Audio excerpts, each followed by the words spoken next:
Assalamualaikum warahmatullahi wabarakatuh. Salam sejahtera untuk kita semua. Shalom, Om Swastiastu, Namo Buddhaya, salam kebajikan. Baiklah, kawan-kawan mahasiswa dimanapun kalian berada. Pada video ini saya akan sedikit mengulas mengenai reformasi Pancasila. Ya, dimana sama-sama kita ketahui bahwa reformasi itu secara umum dia berarti memiliki arti adanya sebuah perubahan terhadap suatu sistem yang telah ada pada suatu masa. Nah, dalam hal ini, reformasi Indonesia itu dimaknai ataupun merujuk kepada sebuah gerakan dari mahasiswa pada tahun 1998 yang mana ini menjatuhkan kekuasaan Presiden Soeharto atau juga yang disebut dengan era setelah Orde Baru, yaitu adalah era reformasi. Nah, itu merupakan sedikit pengertian dari era reformasi pada Pancasila ataupun pergulatan dari pemerintahan yang ada di Indonesia. Nah, sejarah penerapan Pancasila sendiri pada masa reformasi 1998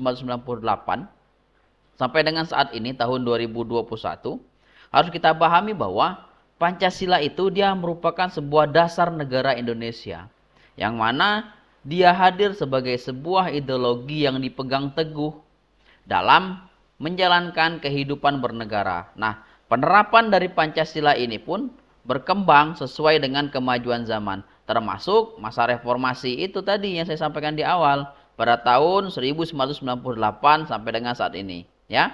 Nah, penerapan Pancasila sebelum era reformasi 1998 ini mengalami berbagai macam cobaan, ya, berbagai macam tantangan.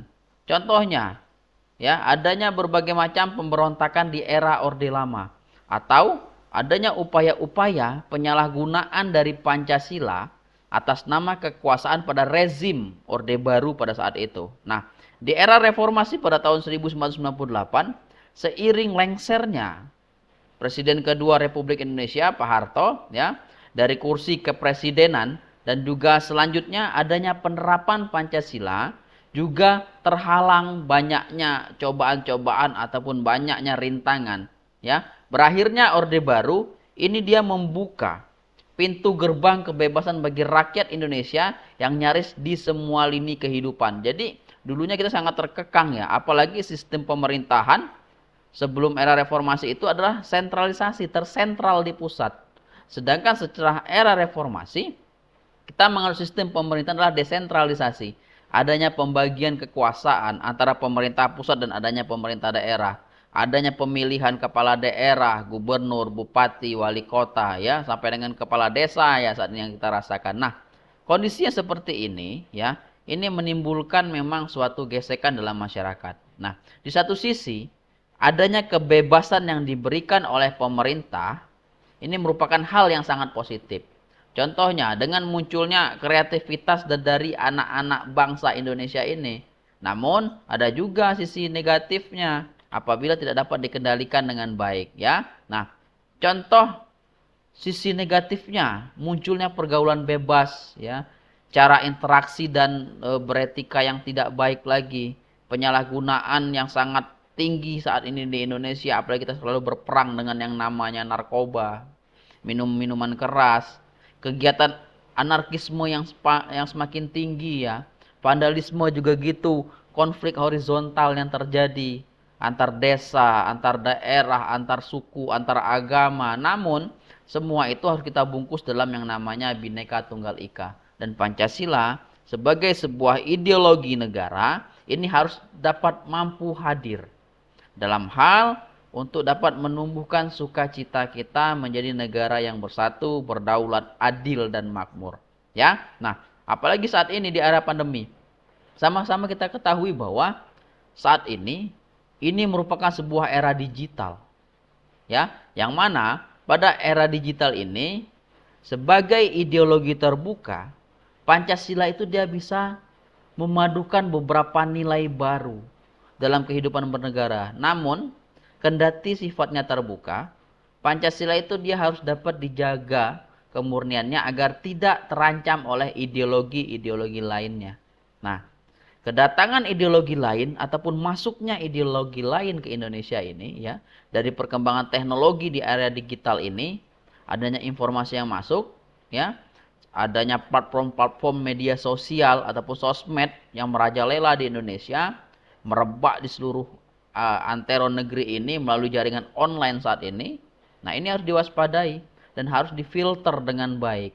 Jadi, penerapan Pancasila sebaiknya memanfaatkan teknologi agar menarik perhatian generasi muda serta masyarakat untuk lebih bisa memaknai dan mengamalkannya. Jadi, para konten kreator di negara ini melalui media digital ataupun internet yang ada saat ini harus dapat dirangkul dengan baik oleh pemerintah. Ya, jadi konten-konten itu sebisa mungkin konten-konten yang memang mengandung bagaimana nilai-nilai Pancasila itu dapat diterapkan di masyarakat. Bukan konten yang pura-pura miskin, pura-pura membantu, pura-pura rumahnya kemasukan A, kemasukan B, kemasukan C. Hanya demi konten tidak. Nah, di sini peran konten itu sangat berpengaruh. Makanya, melalui Kementerian Pendidikan, Kementerian Agama, dan lembaga-lembaga terkait, ini harus membuat konten-konten yang memang di dalam era digital ini dia membantu dalam hal yang namanya mengisi kemerdekaan berkaitan dengan Pancasila di era reformasi setelah tahun 1998 saat ini. Nah, maka kita harus memperhatikan bahwa kita harus dapat mempertahankan nilai-nilai Pancasila. Nah, penerapan nilai-nilai Pancasila ini pada prinsipnya adalah dia bagaimana caranya Pancasila itu hadir bukan hanya sebagai teori, namun dapat kita praktekkan di dalam kehidupan kita sehari-hari. Nah, Pancasila sendiri selalu diharapkan untuk dapat diterapkan sesuai dengan kepentingan dan juga perkembangan zaman kita. Nah, di masa-masa reformasi hingga saat ini, masyarakat itu dia harus tetap dapat menjalankan nilai-nilai Pancasila dengan memaksimalkan hasil dari kemajuan teknologi. Jadi, bagaimana cara kita memanfaatkan teknologi, bukan kita yang dimanfaatkan oleh teknologi. Maka, saya menghimbau agar kita semua tetap mematuhi rambu-rambu dari pelaksanaan ataupun pembuatan konten-konten yang berbasis kepada era digital, karena catatan digitalnya pasti akan selalu terekam ya. Nah, maka dari itu harus kita pahami bahwa adanya ancaman pada masa reformasi ini mengenai bagaimana nilai-nilai Pancasila itu dapat runtuh ya. Jadi, kalau kita lihat pada masa reformasi, ancaman apakah yang dapat dihadapi Pancasila sebagai negara Indonesia ini? Jadi, adanya azas pemberontakan yang terjadi terhadap Pancasila yang ingin menggantikan Pancasila sebagai ideologi lainnya. Nah, ini menjadi suatu hal yang cukup miris untuk dilakukan pada saat ini ya. Mengapa cukup miris? Karena Pancasila ini tumbuh dan berkembang di negara kita sebagai dasar, sebagai ideologi, sebagai falsafah. Nah, ini harus kita selalu laksanakan dalam kehidupan kita sehari-hari ya. Jangan sampai karena hal ini kita menjadi terpecah belah. Padahal sudah jelas para pendiri bangsa mengamanatkan Pancasila sebagai pemersatu. Nah, Pancasila sebagai dasar negara dia mempunyai kedudukan yang amat sangat fundamental di negara ini. Pancasila sendiri ya, mungkin kalau kita kutip lagi di pertemuan-pertemuan awal ya, dia kan berasal dari bahasa Sanskerta, panca dan sila ya, yang mana panca itu berarti 5 dan sila itu berarti dasar.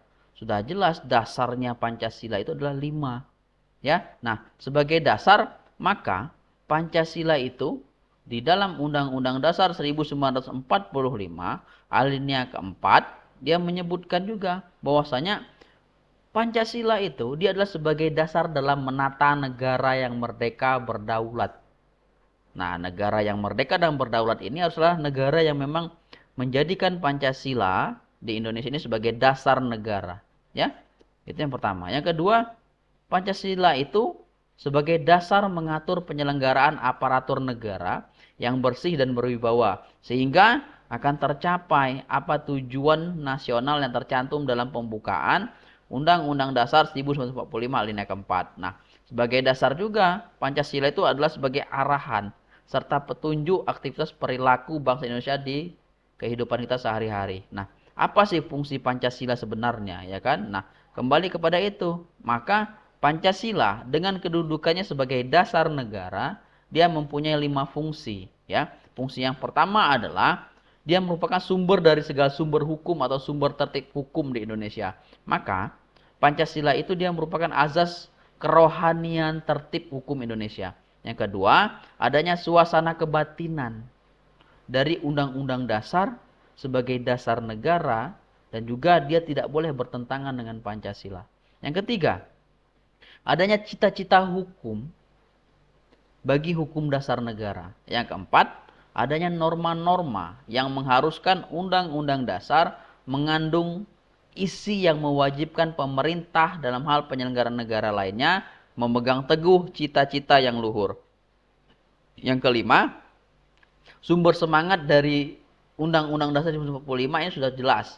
Sumbernya adalah Pancasila. Maka Pancasila sebagai dasar negara ini harus dapat dipergunakan untuk mengatur seluruh tatanan kehidupan dan juga bangsa Indonesia. Serta mengatur penyelenggaraan negara. Pancasila sebagai dasar negara juga mempunyai 5 fungsi, ya, yang mana sudah saya sampaikan di atas tadi mengenai bagaimana fungsi-fungsi dari nilai-nilai Pancasila. Apalagi pada era reformasi saat ini, ya, kemajuan teknologi ini sudah sangat mumpuni, apalagi di Indonesia banyak sekali memang konten-konten kreator yang pada dasarnya mereka memang memberikan masukan yang sangat baik, ya. Tapi harus kita akui bahwa apa yang harus kita ketahui ataupun kita jelaskan dalam nilai Pancasila ini harus dapat kita realisasikan. Apalagi era digital, kita harus dapat menggunakan era digital ini dengan sebaik-baiknya. Baiklah, cukup sekian yang dapat saya sampaikan. Lebih kurang saya mohon maaf. Saya akhiri dengan wassalamualaikum warahmatullahi wabarakatuh.